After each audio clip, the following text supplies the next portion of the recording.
The world watched as global leaders converged upon Vatican City to pay their respects at the funeral of Pope Francis.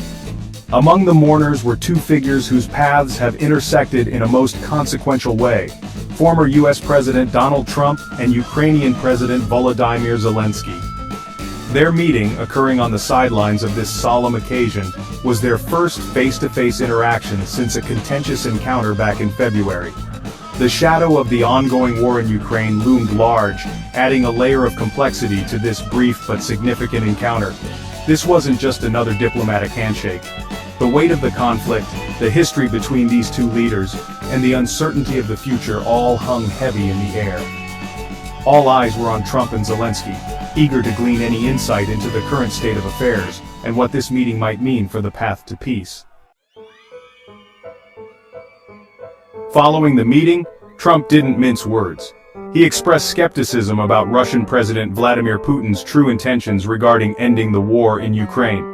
The recent missile strikes on Kyiv, he suggested, pointed to a potential disconnect between Putin's words and actions. These strikes, launched just days prior, targeted the heart of Ukraine's capital, casting a pall over any optimistic pronouncements of peace.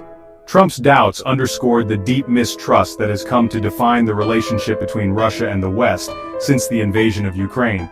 They also highlighted the challenges in navigating a path towards a negotiated settlement when the situation on the ground remains so volatile and uncertain.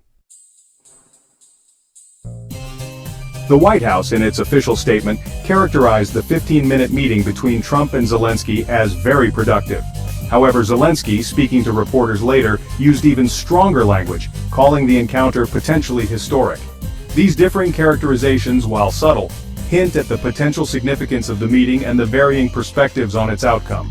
While the details of their conversation remain closely guarded, it's clear that the stakes were high. For Zelensky, securing continued support from the United States is paramount. For Trump, the meeting offered a chance to reassert himself on the world stage and potentially shape the narrative surrounding the conflict.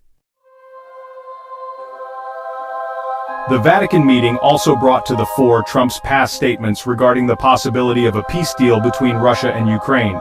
He had previously indicated that the two nations were close to a deal following discussions between his personal envoy Steve Witkoff and Putin himself. These back-channel negotiations, while never officially confirmed, added another layer of intrigue to the already complex geopolitical chess game. This latest meeting, however, suggested that any such deal remains elusive. Trump's public doubts about Putin's intentions, coupled with the ongoing violence in Ukraine, underscored the fragility of any potential progress towards a negotiated settlement. Adding to the mix, the Kremlin issued a statement following the Vatican meeting, reiterating Putin's willingness to engage in direct talks with Ukraine without preconditions. This statement, while seemingly conciliatory, must be viewed within the context of Russia's continued military operations in Ukraine and its steadfast refusal to withdraw its forces. The Kremlin's openness to dialogue, while a positive sign, does not necessarily signal an imminent breakthrough. Significant obstacles remain, including the fundamental issue of Ukraine's sovereignty and territorial integrity. The path to peace, it seems, remains long and arduous.